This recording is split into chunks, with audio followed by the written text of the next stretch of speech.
Hi everyone, I figured I'd offer some wisdom here as I never go out. How do I do that? The first thing you want to do is contemplate deeply upon the flawed nature of our human species. Just think to yourself and ponder, how often have I met someone who's actually smart?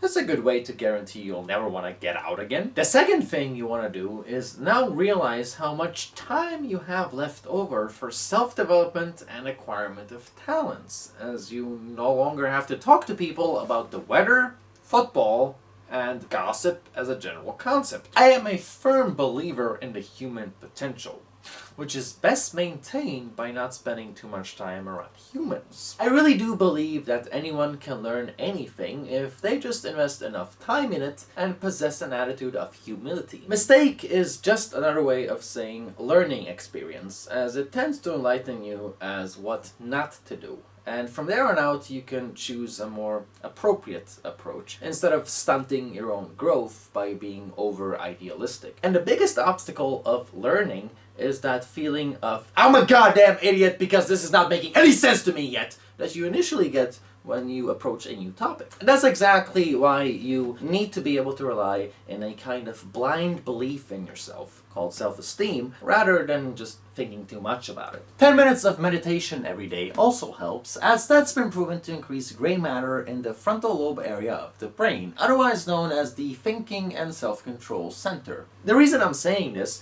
is because I did terribly in school, since my brain starts boiling whenever I encounter a topic I'm not interested in. This is one of the reasons why my people are traditionally not doing so well in traditional institutions, but excel in whatever specialist area that they're hyper interested in. Point being, I've essentially had to hack a learning disability, so there's no reason why you can't do it, Mr. Normal Brain Function. One YouTube channel that's pretty cool is 5-Minute Crafts. It shows you how you can make cool stuff out of trash lying around your house. It's surprisingly punk rock, given the family-friendly presentation. You'd think only a crusty living in a warehouse would make a couch out of empty soda bottles. But the world has a fantastic way of jogging your mind. Then we got more advanced learning platforms that one can explore during quarantine. Skillshare has the first 2 months for free, and it's really a shame I'm not getting paid for saying this. So I'm just gonna add this little nugget. If you happen to be a poor sod, just cancel your subscription 1.5 months in.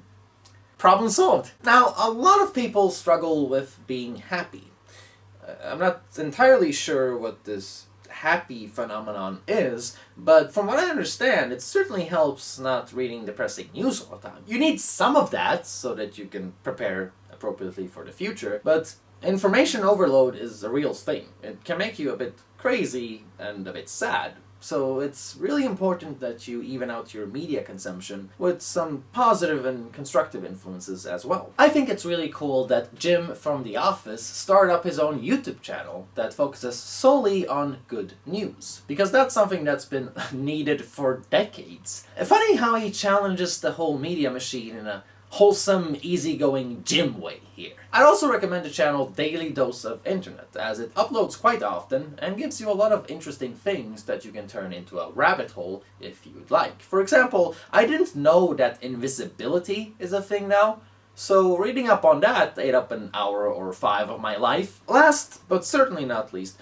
don't be afraid to ask for help if you're struggling. Most people can relate to the sad, anxious states that many are currently in right now. And if you don't have a decent psych ward where you live that offers online services, there's quite efficient apps one can get, such as Visa. It has good ratings and, believe it or not, actually helps a lot of people. I was surprised to see friends of mine who've never had a good shrink speak more fondly of this app than Swedish professionals. So it's better than nothing. If anyone else has any good advice or recommendations, then just leave a comment and I'll heart mark it and make sure that more people can see it. I'm sure there's tons of things I've missed here, because I'm not totally sober right now. Aww.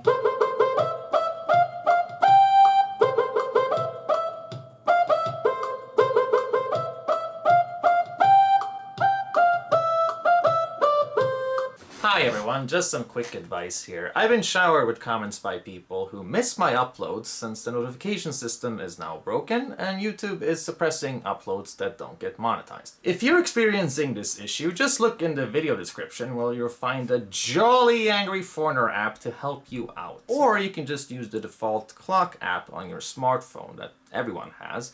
I'll explain how to do it below. This way you won't have to rely on YouTube's buggy notification system for updates, and it works great with websites and podcasts as well. You'll also find donation info in the video description if you want to help keep this channel going. If you can't donate but still want to support the channel, then like, share, and comment works tremendously as well, since that makes my channel show up more in feeds and recommendations. Likes don't really have anything to do with what you like anymore. It's now become a mere tool to fine-tune your preferences and home feeds and show support for channels that are struggling. So keep that in mind. Thank you for watching and enjoy the video.